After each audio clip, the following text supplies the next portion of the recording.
안녕. 자, 이제 지난 시간에 이어서 이제 팀 구조에 관해서 수평 구조에 관해서 공부하도록 합시다. 장이 있고요. 이제 기능 부서가 있는데 핵심 업무 과정으로 이제 이렇게 아까처럼 이렇게 상명하복으로 이렇게 감독받는 게 아니라 그냥 자기가 자체 완결적으로 그냥 업무를 수행해 나가는 거죠, 그죠? 자, 팀 구조는 자체 완결적으로 핵심 업무 과정으로 자체 완결적이다. 자, 예를 들면 태능 선수촌 단장이 있다는 거죠. 그럼 그 밑에 이제 이렇게 인사나 회계부서 업무가 있겠죠. 그런 태능 선수촌에 있는 팀들은 그냥 역도 팀장이라 해야 될까요? 그냥 역도팀, 배드민턴.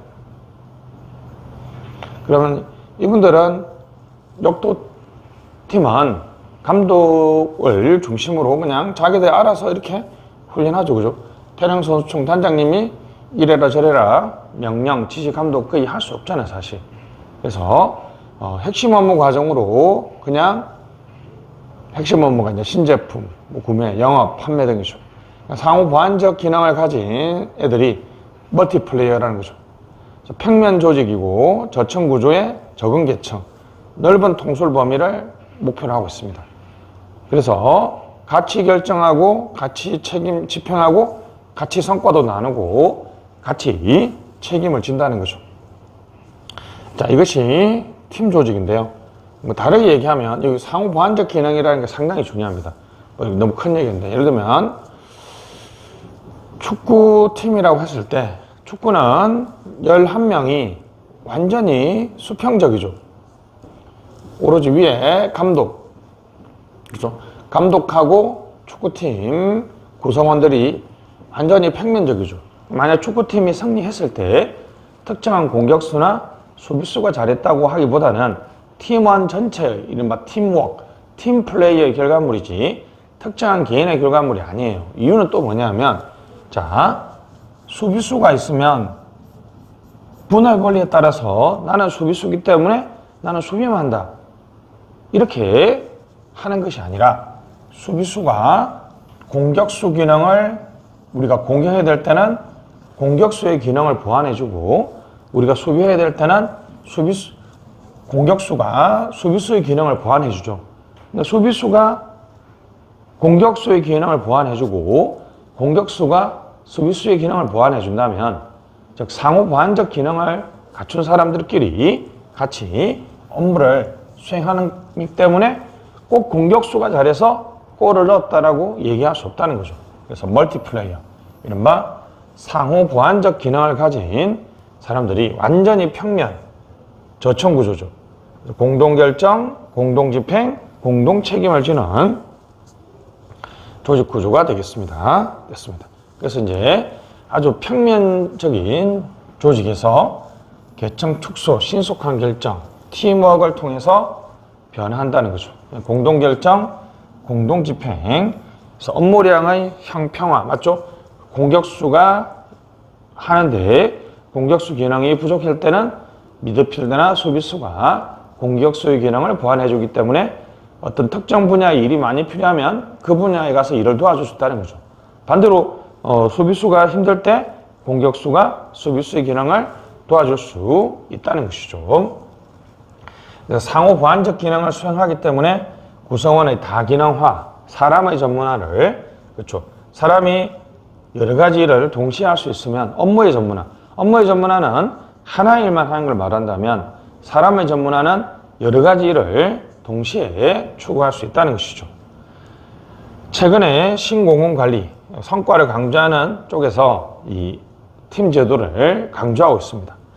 근데 이제 팀 제도는 말은 그런데 그냥 과거의 과를 팀으로 바꾼 것 외에는 큰 의미가 없다. 즉, 핵심 업무와 비핵심 업무에 대한 구분 기준이 상당히 불명확하고요. 팀 성과에 대한 무임승차 가능합니다. 그러니까 이제 열심히 안 뛰고도 팀 전체가 평가받기 때문에 그냥 거기에다가 나는 그냥 좀 잘한 것처럼 성과만 먹겠다, 뭐 이런 사람들 많죠. 그래서 이제 다면 평가가 필요해요. 5명이 하나의 팀으로 움직일 때 한 사람은 좀 무임승차하려고 하면 나머지 사람들이 다면 평가를 해서 그것을 막을 수 있어야 된다는 거죠. 계급제적 속성이 강하거나 법적 제약이 많은 조직에서 우리 적합하지 않습니다. 그죠? 왜냐하면 상명하복이면 이게 수평적인 업무 수행을 하게 되는 상황에서는 상명하복을 강조하는 계급제는 좀 그것을 꺼리죠. 또 한편 법적 제약이 많다는 것은 업무가 나눠져 있고 내가 해야 될 일과 너가 해야 될 일이 나눠져 있다면 서로 상호 보완적 기능을 충분히 발휘할 수 없다는 거죠. 됐습니다. 자, 이제 마지막이죠. 네트워크 조직이죠. 우리가 기능구조, 사업구조, 매트리스 구조, 팀구조, 수평구조죠. 네트워크 구조입니다. 이렇게 됐죠. 그래서 조직은 우리 현실에서 짤 수 있는 조직은 이렇게 5개고요. 이쪽으로 갈수록 학습, 유연, 신축한 유기적 구조, 이쪽으로 갈수록 안정적이고 능률이 강조되는 기능 구조가 된다는 거죠. 기계 구조의 성격을 가지고 있다는 거죠. 자, 매트리스 조직은 옛날에는 여러분 의류회사가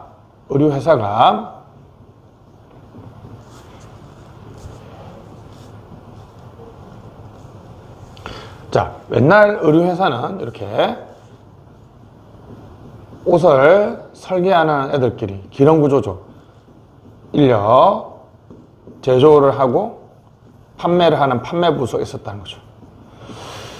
자, 옛날 의류회사는 이렇게 의류회사에서 필요한 기능별로 이렇게 인사부서, 판매부서, 제조부서가 있었는데 생각해보니까 환경 변화에 신축적으로 대응하기 위해서는 의류회사는 여기 핵심적인 기획, 조정 기능에만 집중하고 설계는 설계 전문 회사에서 보내버리고 인력은 인력 전문 회사에서 아웃소싱 바깥으로 내보내는 거죠. 아웃소싱. 그래서 이제 계약 관계로 바꿔버리는 거죠. 제조는 제조를 전문화하는 공장으로 보내버리고 판매는 판매를 담당하는 우리 판매 전문 회사에 보내버린다는 거죠.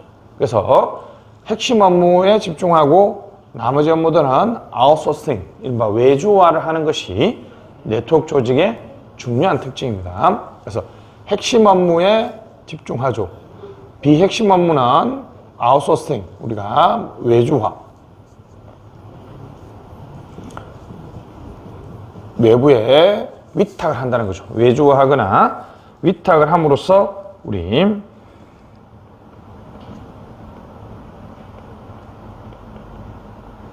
위탁을 함으로써 신속한 변화나 작은 규모를 추구하면서도 신속한 변화를 추구할 수 있다는 것이 네트워크 조직의 특징입니다. 전략적 제휴, 컨소시엄, 아웃소싱과 얘기합니다. 그러니까 이제는 여러 행위자들 맞죠? 옛날에는 의류회사 하나가 이 모든 기능을 결합시키려 했는데 이제 여러 회사들이 분산된 권력을 가진 상태에서 공동 목적을 달성하기 위해서 상호작용한다는 거죠.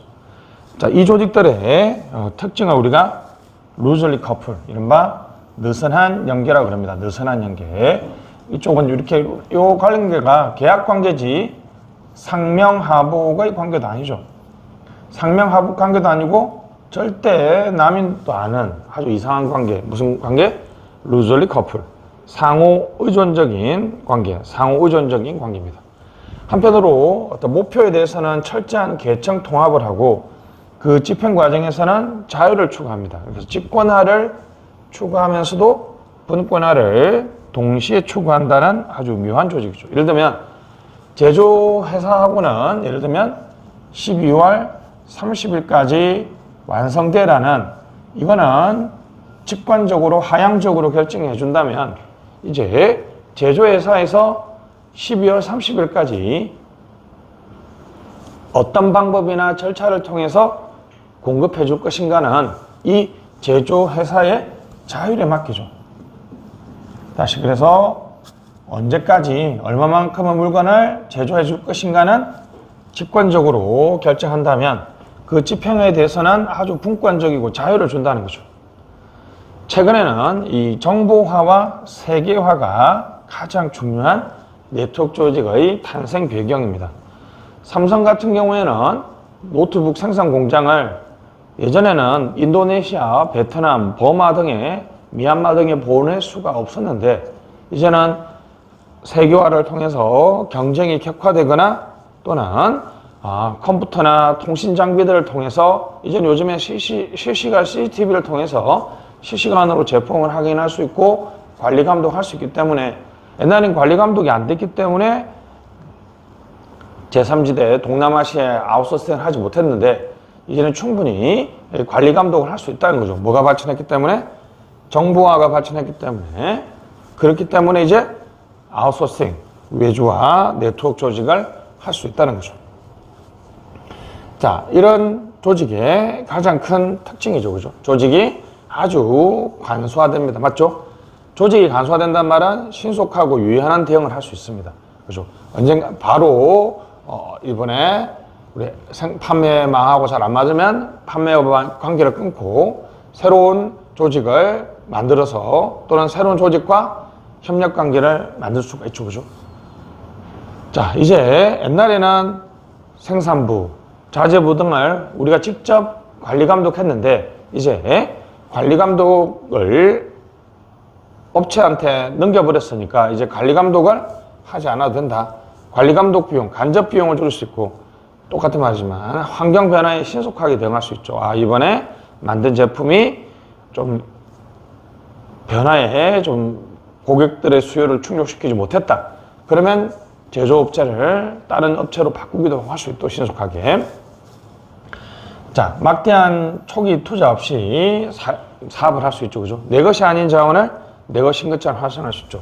내가 만약에 새로운 제품의 아이디어만 가지고 있으면 옛날에 내가 직접 내가 설계하고 자재를 수급해서 생산했었는데 이 아이디어를 이제 설계회사에 보내서 설계를 맡기고 이 아이디어를 가지고 생산하는 업체에서 가서 생산을 부탁해서 이쪽으로 보내면 판매까지 다른 업무에 다 맡겨버리면 그죠? 이렇게 내 것이 아닌 나는 아이디어만 있으면 되죠. 그죠? 내 것이 아닌 자원을 내 것인 것처럼 활용할 수 있다는 거죠.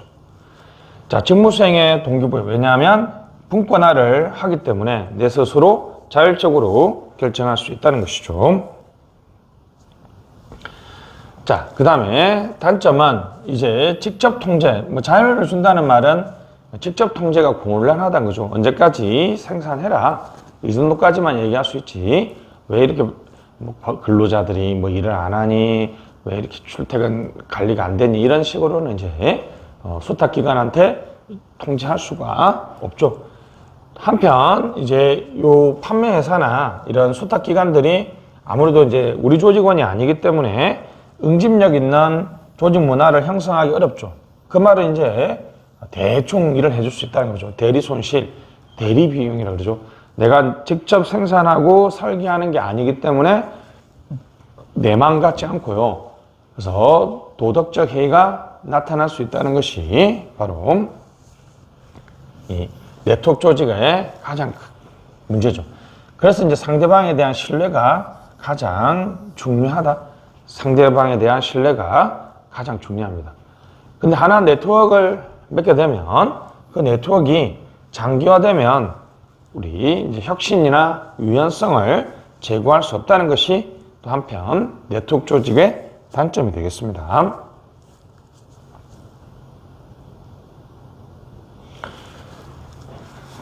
자, 여기까지가 이제 구조론에서 구조 설계에 대해서 기본 요인하고 상황 요인에 대해서 설명했고요. 조직 설계의 원리에 대해서 설명했습니다. 다양한 조직 구조의 유형에 대해서 설명했고요.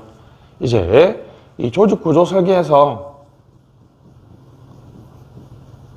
막스 베버라는 독일의 사회학자는 1921년 경제와 사회라는 책에서 산업사회에서 공조직이나 사조직에 내가 만든 관료제라는 조직 구조를 사용하면 모든 조직은 다 효율성을 달성할 수 있을 거라고 얘기했습니다.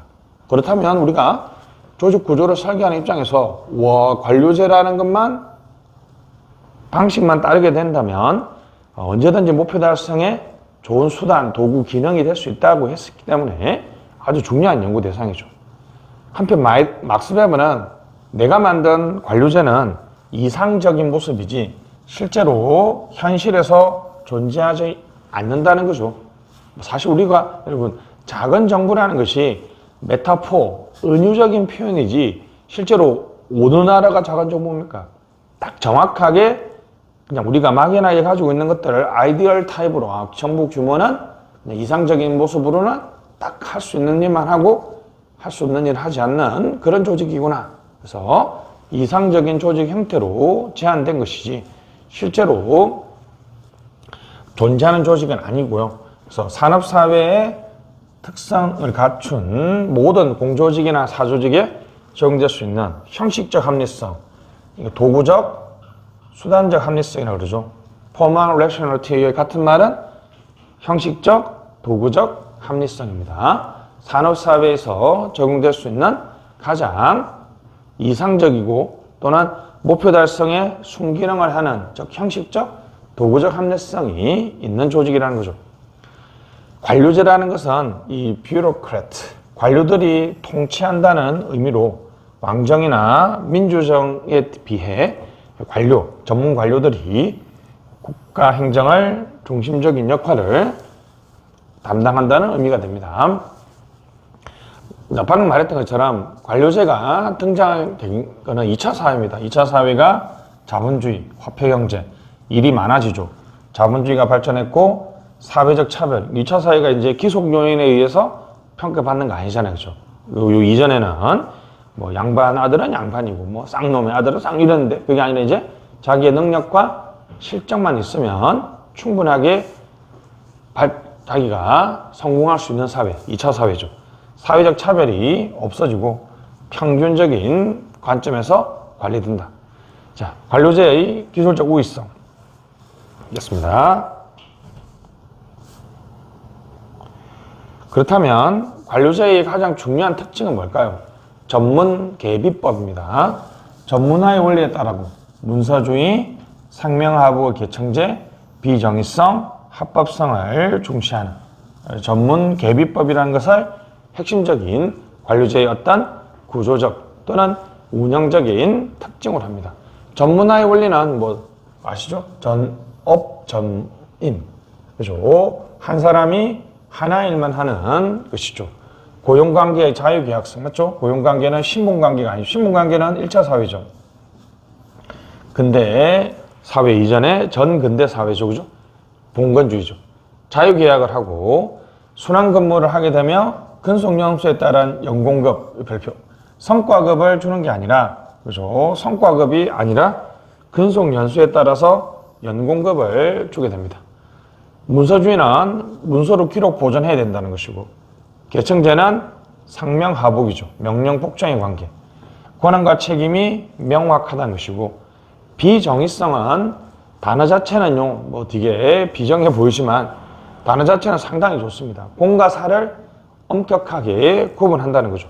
공과 사를 구분해서 내가 관료가 업무 처리할 때는 사적인 감정을, 개인의 감정을 넣으면 안 된다는 거죠. 업무 처리하는데, 그죠? 먼저 온 선착순으로 업무를 처리해야지 내 친척, 내 친구가 왔다고 사적인 감정으로 먼저 해주거나 내 친척이 하는 일은 좀 뭐 허가를 해주고 다른 사람들은 허가를 안 해주고 그렇게 하면 안 돼요. 사적인 감정을 절대 업무 처리, 그죠? 그래서 개입하면 안 됩니다. 공과 사를 명확하게 구분하고 선공후사, 멸사봉공의 자세. 시네 이라 에튜 스튜디오. 시네 이라 에튜 스튜디오. 독일 라틴어로 냉정도 열정도 없이 법 절차의 원칙에 따라서 민원인의 개별 사정이나 내가 느끼는 개인의 감정을 업무 처리에 충분히 고려하면 안 됩니다. 그죠? 내 감정을 고려하거나 민원인의 사정을 봐주면 법 절차를 위반할 수도 있죠. 법 절차를 위반하면 안 된다. 공과 사를 명확하게 구분하고 공정하고 객관적인 업무 처리. 몰주관성이라는 표현을 쓰기도 하죠. 몰주관성, 그죠? 그래서 감정을 배제한다. 법에 의한 업무 처리, 폐쇄적 시각, X이론, 합리성을 강조한다는 것이죠. 자, 관료제의 특징. 이제 주로 이제 관료제의 병리 현상이네, 그죠? 관료제가 근데 좋은 점도 있지만 관료제가 나쁜 점도 많고요. 요즘에는 관료제의 어떤 병리 현상을 훨씬 더 많이 연구합니다. 그죠? 관료제 병리 현상. 시험에 잘 나오니까 봐주시고. 레더테이프 아시죠? 번문 용례. 수단 절차 과정 형식 관례. 즉 업무 처리 규칙이나 절차. 그래서 소극주의라 그러고 법규 만능주의 등 형식주의라 하죠. 쇄신과 발전에 대해서 수용적이며 고객 확립 요청에 적절히 하는 관료 형태를 말한다. 반대죠. 쇄신과 발전에 부정적이다. 그렇죠. 환경 요청 적절히 대응하지 못하는. 반대다네, 그렇죠.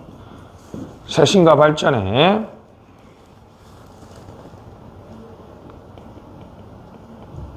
부정적이며 적절히 대응하지 못하는. 그죠? 환경과, 그죠? 바꿔주십시오. 제가 잘못 썼네, 그죠? 부정적이며 환경 요청에 적절하게 대응하지 못하는 관료들의 특징을 말합니다. 훈련된 문항은 한 분야의 전문가는 다른 분야에서는 다른 생각을 하지 못하는 그러한 것을 말하죠. 어떤 한 분야나 기술에 너무 훈련받으면 거기에 있는 것만 너무 지키려고 하기 때문에 다른 분야에 대해서는 잘 생각하지 못하는 거죠. 국지주의는 이게 파로치올리즘, 이게 파로치올 지방, 국지란 뜻이죠. 어떤 특정한 분야에만 환경부에서만 일하면 환경보호만 생각하겠죠. 그러니까 다른 대안을 생각하지 못한다는 거죠. 그런 사람들이 모여있는 환경부에서는 환경보호라는 편협한 안목만을 가지게 됩니다. 그래서 특수이익에 묶여서 오히려 전체적 관점에서 생각하지 못하는 현상을 파로치올리즘 또는 이걸 섹셔널리즘이라고 그러죠. 어떤 부분이나 파트를 나눴을 때 그 부분이나 파트를 담당하고 있는 사람들은 오로지 그 부분에만 집중하기 때문에 다른 분야에는 자신이 소속된 기관, 부서만 생각하고 다른 부서에 배려하지 못하는 편협한 태도. 국지주의와 할거주의는 사실 같은 말입니다. 그죠?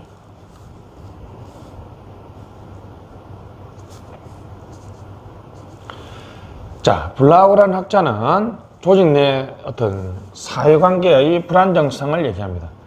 동족와인이나 의식주의 등의 평리는 조직 내 사회관계를 불안정성을 유지합니다. 그죠? 뭐 예를 들면 동족와인 내가 그런 거 하기 싫은데 억지로 해야 된다는 거죠. 규칙과 절차를 막 지켜야 되고 어떤 절차와 규정을 많이 지키게 되면 내가 그 사람한테 좀 편하게 접근할 수 있는데 그렇게 되지 못하는 그러한 사회관계의 불안정. 또는 이제 블라우는 비공식 집단을 비공식 집단에 대한 얘기를 했죠. 그죠? 블라우는 우리 관료제가 비공식 집단을 인정하지 않기 때문에 조직의 어떤 사회관계를 어떤 불안정하게 만든다. 뭐 이런 식의 주장을 하기도 했습니다.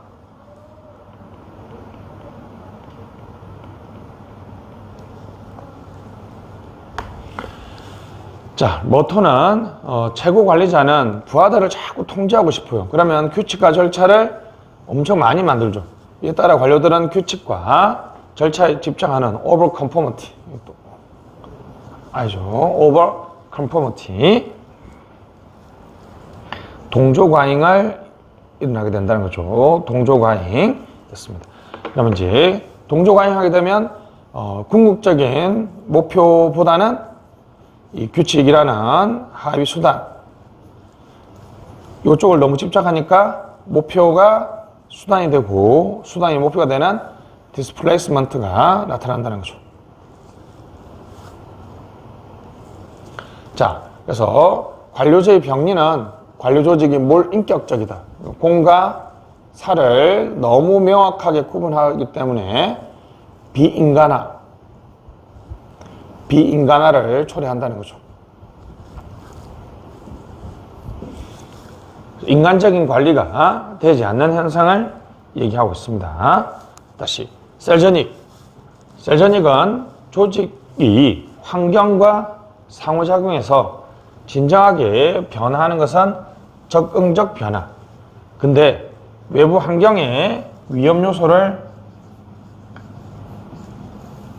그냥 내부로 흡수하는 진정한 변화가 아닌 이른바 적응적 흡수라는 환경의 위험 요소를 내부로 흡수해버리는 거죠.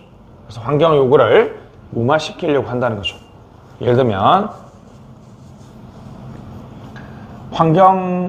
환경단체들이 정부의 정책에 대해서 엄청나게 비판합니다.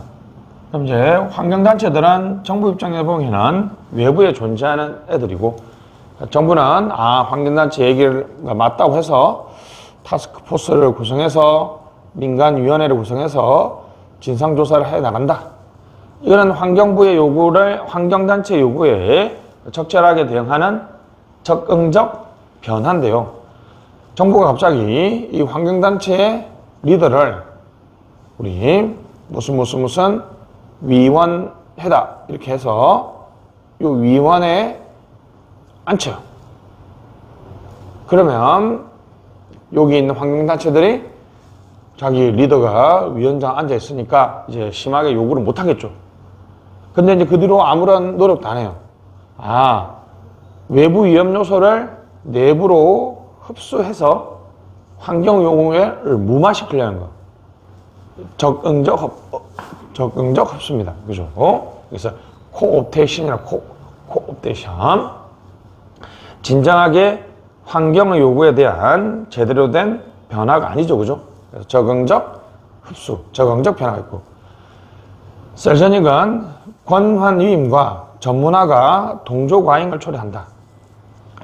국제주의, 할거주의, 그렇죠? 그래서 를 초래한다라고 얘기했습니다. 그죠? 셀저닉이 얘기했죠. 톰슨이라는 학자는 불안감, 개인적인 어떤 불안감을 관료제 병리 현상. 관료 조직은 인격적 관계 상실. 왜냐하면 비정의성. 관료제는 사적인 감정을 업무 처리나 인간관계에서 내서는 안 되죠. 그죠? 조직 구성원들의 심리적 불안감. 다시 인격적인 관리가 또는 인격적인 고려가 안 되기 때문에 심리적 불안감을 야기하고 이론에서 동조과잉이나 변동에 대한 저항 등이 나타난다는 거죠. 각 학자가 무슨 얘기를 했는지 좀 잘 기억해 주시면 좋겠어요. 굴던화는 부하를 통제하기 위한 비인격적인 규칙은 통제 위주의 관리를 초래하고, 직원들은 규칙을 준수하는 최소한의 형태, 그렇죠. 규칙에 있는 것만 하고 규칙에 있는 것은 없는 것은 더 잘할 수 있는데 굳이 규칙을 준수해야 된다는 거죠. 왜냐하면 굴던화가 보기에는 관료자는 조직 관리자들이 부하들을 통제하기 위해서 많은 규칙과 절차를 만들기 때문에 그런 규칙과 절차를 준수하는 것이 관료들의 가장 중요한 생리, 목표라는 거죠. 피터 프린시플, 무능력한 자리까지, 지위까지 승진하게. 연공서열식 승진은 무능력한 지위까지 승진하게 된다는 거죠. 한편 크로지에라는 프랑스 학자는 1964년 관료제 현상이라는 책에서 관료제의 권한 배분은 권한을 둘러싼 어떤 파워게임의 양상을 초래합니다. 규칙, 규정 절차는 조직인들의 우리가 아까 했던 것처럼 이기심이나 부처 할거주를 조정한다.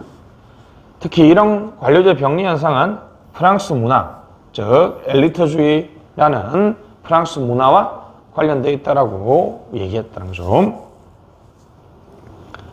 발전 행정에서는 너무 관료제가 가치 중립적이다. 그래서 가치 지향을 하는 발전 행정에 적합하지 않고 발전 지향성이 부족하다. 합법성만 중시하고 한목적성, 그 법의 목적이나 취지를 정확하게 이해하지 못한다라고 비판하고 있습니다. 신행정학에서는 너무 가치 중립적이다. 그래서 이제 탈관료제, 이른바 포스트 뷰로크라시 탈관료제를 주장하게 되었다는 거죠.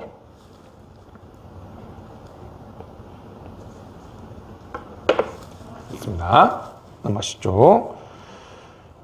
각 학자별로 주장했던 걸 좀 잘 기억해 주면 좋겠고요.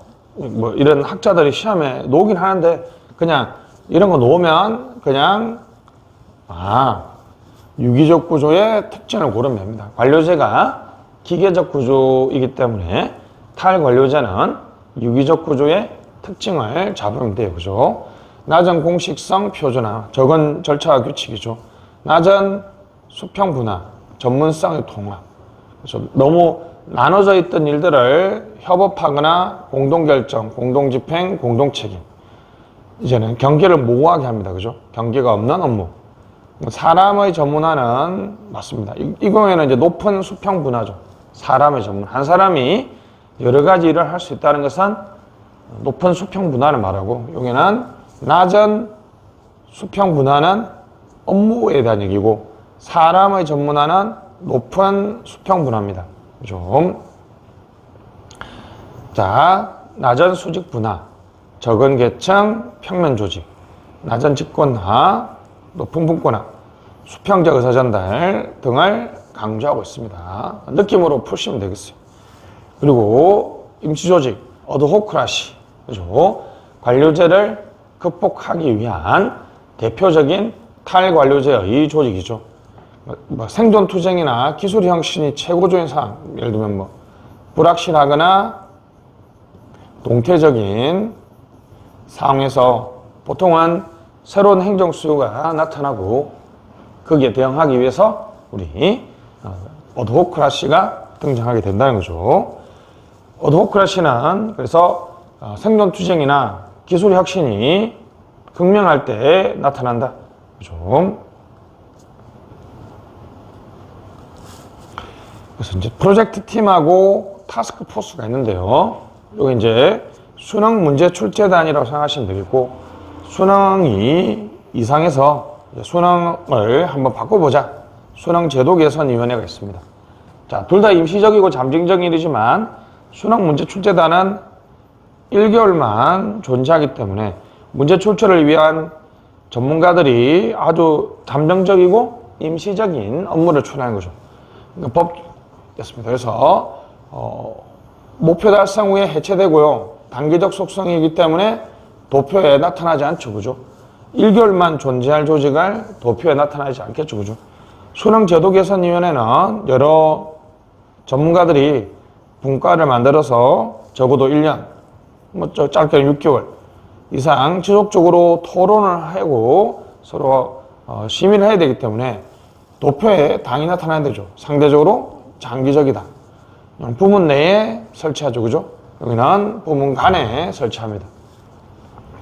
이제 도표에 나타나지 않기 때문에 법적 근거가 좀 덜 요구되고, 여기는 도표에 나타나기 때문에 법적 근거를 요구하죠. 여기는 이제 여기서 전임으로 근무하고, 그죠? 여기 위원회에 가서 하지만 여기는 임시적으로 파견, 차출, 파견된다. 이제 사람들의 인적 성격이 강하다면 여기는 물적 성격도 같이 있다. 됐습니다. 프로젝트 팀은 아까 수평 조정 방식으로서의 프로젝트 팀은 영구적이라는 거죠. 그러니까 새로운 하나의 조직이라고 생각하시면 되겠고, 수능 문제 출제단은 탈관료제로서의 단기적이고 임시적인 업무를 수행하는 조직이라고 보시면 되겠습니다. 키러크르트의 커크하트 또는 커크하트의 연합적 이념형입니다. 그죠? 베니스의 적응적 유기적 구조하고 비슷합니다. 그죠? 반관료제, 탈관료제 모형이죠. 자유로운 인력 이동, 변화에 대한 적응, 권한 체계의 상황 적응성, 고용관계의 잠정성, 임시성, 상호전, 협조, 고객 참여, 컴퓨터 활용, 사회적 청화, 사회적 계층을 나누는 것을 억제한다는 거죠.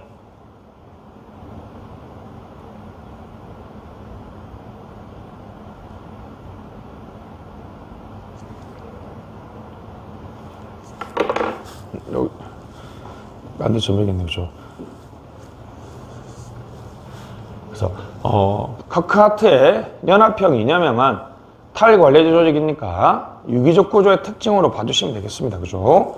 뭐 프로젝트 팀, 다원적 상황 적응적 권한, 한시적 잠정적 권한, 목표 조직 추구 방식과 수단의 다양화, 자율과 협동, 고객 집단의 참여, 컴퓨터 활용, 사회적 청화의 억제 됐습니다. 한번 쭉 읽어보시면 되겠고, 탈관료제 조직으로서 관료제가 공식적인 권한만을 강조하기 때문에 비공식적 조직을 인정하지 않는다는 거죠, 그죠? 비공식 조직, 무슨 자재, 부 이런 거죠. 여기는 동호회, 축구 조직 내에 있는 축구 동호회, 등산 동호회 뭐 이런 것들이 되겠죠. 자연 발생적이고 자연스럽습니다. 개인의 욕구를 충족시켜주고, 그죠? 이거는 이제 내면적이고 비가시적이죠, 그죠? 자기들끼리 술 마시는 모임, 영화 모임 이런 것들은 잘 안 보이죠, 그죠? 여기는 이제 이성적이고 가시적이고 외면적인 뭐 조직 도표에서 이렇게 나오는 이런 것들이 전부 다, 그죠? 공식 조직이죠. 요렇게는 같이 등산 다니는 사람, 요렇게는 다시 낚시 다니는 사람. 이런 비공식 조직은 눈에 잘 안 보이죠, 그죠? 그래서 이제 공식 조직은 이렇게 전체의 질서를 보지만 비공식 조직은 우리 낚시 동호회는 낚시에 있는 사람들끼리만 지키는 룰이 있죠, 그죠? 부분의 질서, 전체 질서가 있습니다. 그 차이 정도만 간단하게 보시면 되겠습니다. 비공식 조직은 뭐 어떤 면에서는 심리적 안정감이나 기속감, 조직 내 불만을 제거하고 또 조직 리더가 비공식 집단을 잘 활용하면 리더십을 보완할 수 있는 계기가 되죠. 경험 지식의 공유, 원활한 의사소통, 공식적인 의사전달이나 공식적인 조직에서 오는 심리적인 소외감을 극복할 수 있겠죠. 그래서 비공식 조직의 단점은 적대감적 파벌을 조성하고 오히려 비공식적 의사전달의 문제, 풍문이나 소문, 비판 같은 것들이 더욱더 많아질 수가 있습니다. 그죠? 철저하게 좀 비공식 조직은 잘 관리해야 된다는 거죠. 자, 다음은 위원회 조직입니다. 그죠? 위원회 조직은 탈관료제 조직으로 보는데, 원래 이제 위원회 조직은 탈관료제가 1930년대 이후부터 등장한 개념이라면 그 이전부터 존재했기 때문에 탈관료제가 조직의 위원회가 탈관리 조직의 유형이 아니라고 보는 사람도 있는데 뭐 요즘에는 그냥 내용이 관료제의 어떤 독임제에 반대되는 복수, 그죠? 다두제죠. 다양한 리더가 동시에 존재하는 거죠. 책임의 공유와 분산이 특징이죠. 위원회 중에서 결정권과 집행권이 있는 걸 우리가 행정위원회라고 그러죠. 소청심사위원회나 국민권익위원회죠. 자문위원회는 그냥 자문만 하는 거, 구속력이 없습니다. 그죠? 보통 참모기관이고요. 조정위원회는 조정의 업무를 담당하는 위원회를 우리가 조정위원회라고 합니다. 결정권이 있는 데도 있고 없는 경우도 있죠. 그죠? 위원회 조직이 장점은 여러 위원들이 있기 때문에 신중하다, 전문성, 민주성, 할거주의 방지, 행정의 중립성이나 계속성을 유지할 수 있으며 흔히 이제 관료제의 상명 하복에서는 문제를 해결할 수 있다. 이렇게 볼 수 있습니다. 그죠? 근데 위원회 조직은 아무래도 이제 위원들이 많으면 신속한 결정이 곤란하고 시간 비용이 너무 과다하게 소요되며 책임 소재가 불명확하고 기밀 누설, 타협적인 결정, 됐습니다. 그래서 이익 집단, 압력 집단들의 활동 무대가 될 수 있다. 그런 식의 비판이 있습니다. 자, 이런 위원회 중에서 좀 독특한 것이 독립규제위원회인데요. 1887년 주간통상위원회가 대표적인 독립규제위원회입니다. 우리나라에서는 정확하게 일치하는 기관이 없기 때문에 설명하기 좀 어려운데, 시장 실패에 대응하면서도 행정국가를 방지하기 위해서, 시장 실패에 대응한다는 말은 우리가 정부가 규제를 해야 되는데, 행정국가를 방지하기 위해서는 행정부로부터의 독립이 필요합니다. 그죠? 규제는 준입법, 준사법적 업무. 규제는 준입법, 준사법적. 판단적 업무이기 때문에 여러 사람들이 의견을 다 같이 반영해 주는 게 좋기 때문에 위원회라는 조직이 생겼다는 거죠. 특히나 이제 행정부로부터의 독립성이 중요합니다. 대통령보다 임기가 길고 강력한 신문부장의 의회의 동의를 받아 임명하기 때문에 위원들을 제대로 컨트롤할 수가 없다는 거죠. 그래서 너무 독립규제위원회는 머리 없는 제4부라는, 그러니까 머리가 없다는 말은 위원회이기 때문에 특정인한테 책임을 물을 수 없다. 제4부라는 입법, 행정, 사법부 다음만큼 강력한 권한을 행사하는데 책임을 안 진다는 거죠.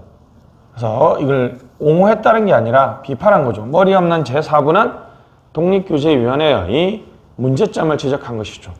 그래서 대통령으로 귀속시키라고 했는데 실패했다는 거죠. 한국은 금융통화위원회, 콜금리를 결정하는 한국은행 밑에 있죠. 선거관리위원회가 있고 국가인권위원회는 대통령 소속이지만 직무상 독립이기 때문에 독립규제위원회 성격이 좀 있다라고 볼 수 있겠죠. 한국에 다양한 위원회가 있는데 참고 삼아 한번 봐주시면 되겠고, 자, 린덴의 연매 없는 조직도 우리 탈관리자 조직 중에 하나인데요. 다음 시간에 설명하도록 하겠습니다. 이번에 수고하셨고요. 다음 시간에 뵙도록 하겠습니다. 안녕.